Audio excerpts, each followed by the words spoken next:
Hi hello வணக்கம். இது உங்கள் சிவி ஜோன். சொல்லணும் எப்படி இருக்கீங்க? இன்னைக்கு பார்த்தீங்கன்னா 8வது வாரத்தோட 2வது நாள் நைட் ஓட்டு சேஸாக பார்க்க போகிறோம். அதுக்கு முன்னாடி பார்க்குற எல்லாரும் நம்மளோட சேனலை சப்ஸ்கிரைப் பண்ணிட்டு பாருங்கள், லைக் பண்ணுங்கள், கமெண்ட் பண்ணுங்கள், மறக்காமல் கமெண்ட் பண்ணுங்கள். இப்போ வாங்க அந்த வீடியோக்குள்ளே போகலாம். ஸோ இன்றைக்கி பார்த்தீங்கன்னா அதை பார்க்குறதுக்கு முன்னாடி school task, residential school task ஒன்று கொடுத்துருக்காங்க. இந்த டாஸ்க்கை வச்சு நம்ம பார்க்கும்போது பிக் பாஸ் வந்துட்டு சூப்பராக விஜய் பார்வதி மறுபடியும் முன்னாடி எப்படி சண்டை போடுவாங்களோ அதே மாதிரி விஷயங்களை பண்ணணும்னு சொல்லிட்டு இந்த பிக் பாஸ் இந்த ரூல் அந்த ஸ்கூல் டாஸ்க்கை கொடுத்துருக்காரோ அப்படின்ற மாதிரி தோணுது. காரணம், இந்த வாரம் முழுக்க வந்துட்டு சமையல் தெரியாத எஃப்ஜேவும் விஜய் பார்வதி 2 பேர் மட்டும் தான் சமைக்கணும்னு சொல்லியிருக்காங்க. ஏன் அந்த மாதிரி ஒரு ரூலை போட்டாங்கன்னு தெரியல. எல்லா டீச்சர்ஸும் சேர்ந்து தான் எல்லா டாஸ்க்கையும் பண்ணுவாங்க இதுக்கு முன்னாடி சீசன்ஸ்லாம். ஏன் இந்த வாட்டி மட்டும் பண்ணாங்கன்னு தெரியல. ஒருவேளை கண்டென்ட்டே வந்துட்டு லாஸ்ட் 3 வாரமாக இல்லை, அது விஜய் பார்வதி தான் முன்னாடி கொடுத்துட்டு இருந்தாங்க. அவங்கள திரும்ப உசுப்படுத்தி ஒரு விஷயத்தை பண்ணணும்னு சொல்லிட்டு பண்ணியிருக்காங்களான்னு தெரியல. அது மட்டும் இல்லாமல் கமருதீன் வர்சஸ் விஜய் பார்வதி 2 பேரும் பார்த்தீங்கன்னா லவ் ட்ராக் மாறி மாறி வருது. இதில் நீங்கள் உங்களோட கருத்துக்களை சொல்லுங்கள். கமருதீன் அண்டு விஜய் பார்வதி இந்த காதல் ட்ராக்கை பற்றி என்ன நினைக்கிறீங்க அப்படின்றத சொல்லுங்கள். இந்த ஸ்கூல் டாஸ்க் லைவை நீங்கள் பார்த்துருப்பீங்க. இதில் யாருக்கு ஆப்டாக இருக்குது அப்படின்னு சொல்லுங்கள். என்னை கேட்டிங்கன்னா கண்டிப்பாக கமருதீனுக்கு, வியானாக்கு, விஜய் பார்வதி, அதுக்கப்புறம் பார்த்தீங்கன்னா சுபிக்ஷா, விக்ரம் எல்லாம் சூப்பராக மாசாக இருக்காங்க. உங்களோட கருத்துக்களை சொல்லுங்கள். இப்போ வாங்க அந்த வீடியோக்குள்ளே போகலாம். ஃபர்ஸ்ட் பிளேஸில் யார் இருக்கா பார்த்தீங்கன்னா விக்ரம் இருக்காரு. இவர் எவ்வளோ ஓட்ஸ் வாங்கியிருக்காரு அப்படின்னு 40,734 ஓட்ஸ் வாங்கியிருக்காரு. ஓட்டிங் பர்சன்டேஜ் பார்த்தீங்கன்னா 17.61. ஃபர்ஸ்ட் பிளேஸில் விக்ரம் இருக்கார். ஸோ இதுதான் வந்துட்டு அப்போ வந்து இந்த பிக் பாஸ் சீசன் 9 டைட்டில் வினராக வந்து விக்ரம் தான் வருவாரா அப்படி கேட்டிங்கன்னா இது வந்து ஒஸ்ட்டான ஒரு விஷயமா நான் பார்க்குறேன். ஏன்னா அந்த அளவுக்கு தகுதியான ஆளாக கேட்டிங்கன்னா கண்டிப்பாக கிடையவே கிடையாது. ஏன்னா big boss season title winner வந்துட்டு அவ்வளோ பெரிய விஷயம். அவர் அவ்வளோ அசிங்கமாக ஒரு பொண்ணை வந்துட்டு இழிவாக பேசியிருக்காரு, மார்க்கிங் பண்ணியிருக்காரு, நடிச்சிருக்காரு, எவ்வளோ விஷயங்கள். இன்றைக்கி காலையில் கூட பார்த்தீங்கன்னா நிறைய சம்பவங்கள் பண்ணுறாரு. அதே மாதிரி வந்துட்டு விஜய் பார்வதி வார்டனாக போட்டோன்னே உள்ளே போகிறாரு. ஸ்டூடெண்ட்டாக போயிட்டு வெங்காயம்னு கூப்பிட்றாரு. எந்த ஸ்கூலில் ஸ்டூடெண்ட் வந்து வார்டனை வந்து இந்த மாதிரி வெங்காயம்னு கூப்பிட்டாங்கன்னு தெரியல. எல்லாமே இந்த ஸ்கூல் மாதிரி பண்ணுவாங்க, பார்த்தா மென்டல் ஹாஸ்பிட்டல் மாதிரி பண்ணிகிட்ருக்காங்க. இதை பற்றி உங்களோட கருத்துக்களை சொல்லுங்கள். ஆனால் ஒரு விஷயம் வந்து பண்ணார். என்னென்னா காலையில் வந்து எஃப்ஜே வந்துட்டு சூப்பராக ஒரு இன்டர்வியூமே எடுத்து எஃப்ஜே பண்ணுற லீலைகளை எடுத்து விட்டார். செம்ம மாசாக இருந்துச்சு. அந்த மாதிரி ஒரு விக்ரம் ஒரு சேஞ்ச் ஓவர் கொடுத்தா நல்லாயிருக்கும். பார்க்கலாம். 2வது பிளேஸ் பற்றி கமருதீன் இருக்கார். இவர் எவ்வளோ ஓட்ஸ் வாங்கியிருக்காரு அப்படின்னு 30,611 ஓட்ஸ் வாங்கியிருக்காப்புல. ஓட்டிங் பர்சன்டேஜ் பார்த்தீங்கன்னா 13.06. ஒருவேளை உண்மையிலேயே வந்து கமருதீன் வந்து நம்ம நாமினேஷனில் வந்ததுக்கு காரணமே விஜய் பார்வதி தான் அப்படின்னு நினச்சாரான்னு தெரியல. ஏன்னா இதுக்கு முன்னாடி கமருதீன் வந்து இந்த பொண்ணு கூட சண்டை போடும்போது 2 வாரம் வரவே இல்லை. கரெக்டாக சனிக்கிழமை தான் ஒட்ட ஆரம்பித்தார். திங்கக்கிழமை வந்து நாமினேஷனில் குத்திட்டாங்க. ஸோ அப்பயே வந்து அந்த விஷயத்தை சொல்லியிருப்பார். அதனால தான் வந்துட்டு நைட்டு ஒரு மாதிரியும் காலையில் ஒரு மாதிரியும் வந்து பேசிகிட்டு இருக்காப்லையோ அப்படின்ற மாதிரி தோணுது. அது மட்டும் இல்லாமல் அந்த ஸ்கூல் டாஸ்கில் சூப்பராக வந்துட்டு ரெடியானது ரொம்ப அழகாக இருந்துச்சு. அவருக்கு ஆப்டாகவும் இருந்தது. அதேமாதிரி இவங்க வந்து பண்ணுற விஷயங்கள் இருக்குது பாருங்கள். காலையில் தான் வந்துட்டு லவ்ன்றதே நம்மளுக்கு செட் ஆகுதுன்னு போனார். கொஞ்ச நேரத்தில் வந்துட்டு இவங்க வந்து சேரீயில் வராங்க. அவர் வந்துட்டு லவ் ட்ராக்கை வந்து ஆரம்பிக்கிறாரு. இது எங்கே போய் சொல்கிறது ஒன்றுமே புரியல. ஆனால் வியானா கிட்ட ஒரு லவ் ட்ராக் மாதிரி ஒன்று சின்னதாக பண்ணார். ப்ளே ரொம்ப அழகாக இருந்துச்சு. 3வது பிளேஸ் தான் திவ்யா இருக்காங்க. இவங்க எவ்வளோ ஓட்ஸ் வாங்கியிருக்காங்க அப்படின்னு 30,200 ஓட்ஸ் வாங்கியிருக்காங்க. ஓட்டிங் பர்சன்டேஜ் பார்த்தீங்கன்னா 13.06. ஸோ இன்றைக்கி திவ்யா பற்றினா அந்த ஒர்க் ஷாப்ன்ற மாதிரி ஒரு விஷயம் பண்ணாங்க. அதில் வந்துட்டு அவங்களுடைய சீரியல் சம்பவங்கள் அனுபவங்கள்லாம் ரொம்ப அழகாக வந்து எடுத்து வச்சாங்க. அதிலும் குறிப்பாக வந்து கமருதீன் திவ்யா வந்து 1 வருஷம் கிட்டத்தட்ட ஒன்றா வந்து ஒர்க் பண்ணியிருக்காங்க. அந்த விஷயங்களை சொன்னாங்க. அது ரொம்ப நல்லா இருந்துச்சு. அதே மாதிரி இவங்களுக்கு வந்து பிரின்சிபலாக வந்து கொடுத்துருந்தா இன்னும் சூப்பராக இருந்திருக்கும். பிரச்சனை கொடுக்கறதுக்கு பதில் அப்படின்ற மாதிரி தோணுச்சுன்னா அந்த ஃபேஸ் கட்டுக்கு பிரின்சிபல் இருந்துட்டு கரெக்டாக இருக்கும், டீச்சர்ன்றது கரெக்டாக இருக்கும். அவங்கள தூக்கி வந்துட்டு ஸ்டூடெண்ட்ஸில் போட்டாங்க. ஒருவேளை அவங்கள சேவ் பண்ணணும். ஏன்னா போன வாரம் வந்து அவங்களுக்கு நிறைய நேம் வந்து டேமேஜ் ஆகிடுச்சு. அதை வந்து மாற்றணுன்றதுக்காகவே அந்த மாதிரி பண்ணியிருக்காங்களா, ஸ்டூடெண்ட்டாக போட்டிருக்காங்களான்னு தெரியல. 4வது பிளேஸ் பார்த்தீங்கன்னா விஜய் பார்வதி இருக்காங்க. இவங்க எவ்வளோ ஓட்ஸ் வாங்கியிருக்காங்க அப்படின்னு 28,998 ஓட்ஸ் வாங்கியிருக்காங்க. ஓட்டிங் பர்சன்டேஜ் பார்த்தீங்கன்னா 12.54. ஸோ விஜய் பார்வதி காலையிலேருந்து பார்த்தீங்கன்னா அடி மேலே அடி வாங்கிட்டே தான் இருக்காங்க. இந்த வாரம் வந்து கண்டிப்பாக அவங்க பேக் டு ஃபார்ம் வந்துடுவாங்களோன்ற மாதிரி தான் தோணுது. ஏன் அப்படின்னா அவங்கள போட்டு டார்ச்சர் பண்ணிகிட்டே இருக்காங்க. பிக் பாஸ் வந்துட்டு இந்த வாரம் முழுக்க இவங்க மட்டும்தான் சமைக்கணுன்றாங்க. அவங்களுக்கு சமைக்கவே தெரியாது. இது வரைக்கும் கிச்சனில் அந்த டீமில் கூட இருந்திருக்காங்க. சைடு கட்டிங் அந்த மாதிரி வேலை தான் பண்ணியிருக்காங்க.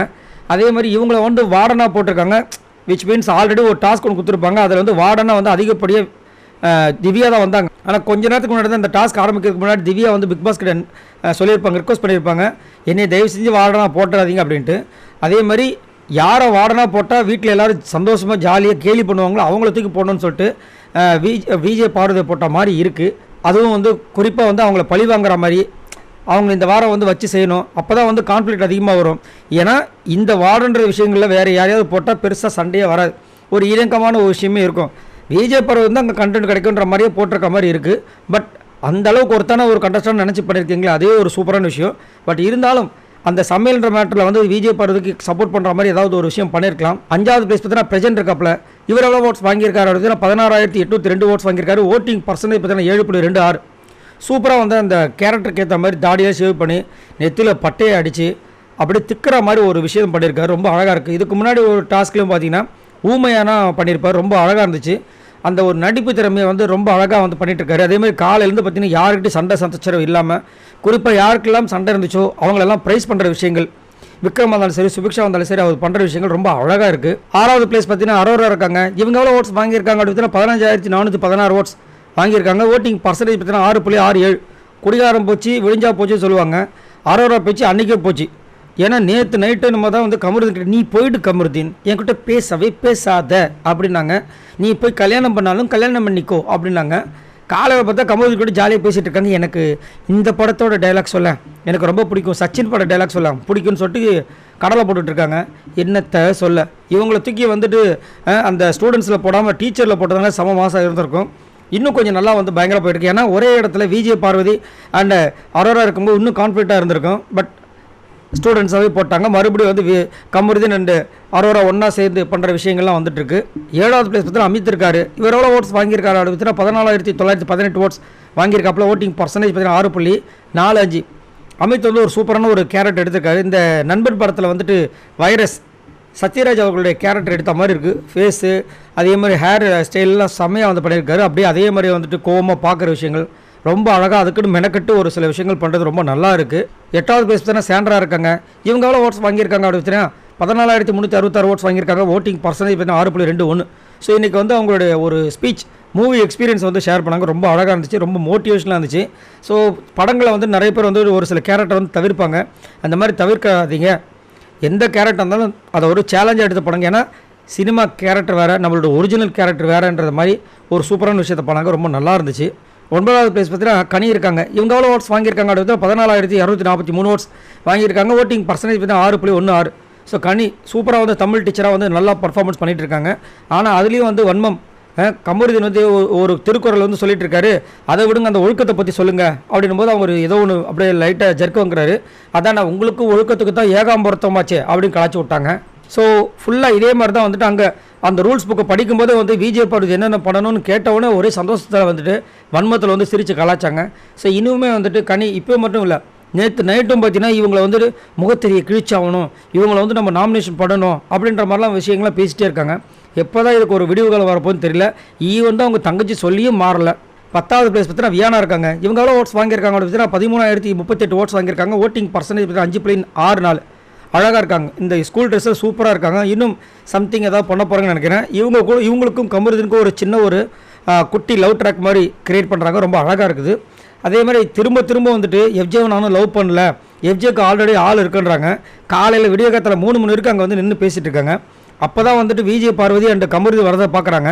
எல்லாரோட கண்ணோட்டமும் வந்துட்டு 3 மணிக்கு அங்கே நிற்கிற விஜய் பார்வதி கமருதீன் சொல்கிறாங்களே தவிர 3 மணி வரைக்கும் எஃப்ஜேவும் வியானாமல் அங்கே என்ன பண்ணிட்டு இருந்தாங்கன்றது யாரும் பண்ணல. இதுதான் வந்துட்டு முழு பூசணிக்காக வந்து சோத்தில் மறைக்கிற கதை. லாஸ்ட்டாக பார்த்தீங்கன்னா ரம்யா இருக்காங்க. இவங்க எவ்வளோ ஓட்ஸ் வாங்கியிருக்காங்க அப்படின்னு பார்த்தீங்கன்னா 12,364 ஓட்ஸ் வாங்கியிருக்காங்க. ஓட்டிங் பர்சன்டேஜ் பார்த்தீங்கன்னா 5.34. ரம்யாவுக்கு இன்னுமே வந்து ரெசிடென்ஷியல் ஸ்கூல் அப்படின்றது மைண்டில் ஏற மாட்டுது. இன்னும் வந்து ஏதோ வந்துட்டு இந்த 2nd ஸ்டாண்டர்ட் 3rd ஸ்டாண்டர்ட் மாதிரி வந்துட்டு குழந்த மாதிரி பேசிகிட்டு இருக்காங்க. அதை வந்து கனி அப்பப்போ சொன்னாலும் அவங்களுக்கு மண்டையில் ஏற மாட்டுது. இருந்தாலும் நான் லாஸ்ட்டில் இருக்கேன், எனக்கு கவலை இல்லை. ஏன்னா போன ஒரு இது 4வது வாரமும் 5வது வாரமும் லாஸ்ட்டில் இருக்காங்க. இருந்தாலும் வந்துட்டு இந்த மெட்ராஸ் ஒரு மாதிரி வந்துட்டு மற்றவங்கள தான் வந்து அமுச்சிட்டே இருக்காங்க. இந்த வாரமாவது வெளியே போவாங்களான்றது மக்களோட குறிக்கோளாக இருக்குது. இவங்க எல்லாரும் மொத்தம் வாங்கின ஓட்ஸ் இது வரைக்கும் பார்த்தீங்கன்னா 2,31,290 ஓட்ஸ் வாங்கியிருக்காங்க. ஸோ இந்த வாரம் கண்டிப்பாக வந்துட்டு சிங்கிள் எவிக்ஷன் டபுள் எவிக்ஷன் இருக்க வாய்ப்பு எக்கச்சக்கமாக இருக்குது. ஆக்சுவலாக டபுள் எவிக்ஷன் வர வேண்டியது மிஸ் ஆகிட்டே இருக்குது. டபுள் எவிக்ஷன் இருந்துச்சுன்னா ரம்யா அண்ட் வியானா போகிறதுக்கு வாய்ப்பு எக்கச்சக்கமாக இருக்குது. இல்லைனா ரம்யா போக வாய்ப்பு இருக்குது. ஏன்னா மேலே இருக்கிற கனி அனுப்ப வாய்ப்பே இல்லை. சாண்ட்ரா, அமித், அரோராலாம் வந்து இப்போதைக்கு போகிற மாதிரி தெரியல. இதை பற்றி உங்களோட கருத்துக்களை சொல்லுங்கள். மறக்காம நம்மளோட சேனலை சப்ஸ்கிரைப் பண்ணிட்டு பாருங்கள். பாய் நண்பர்களே.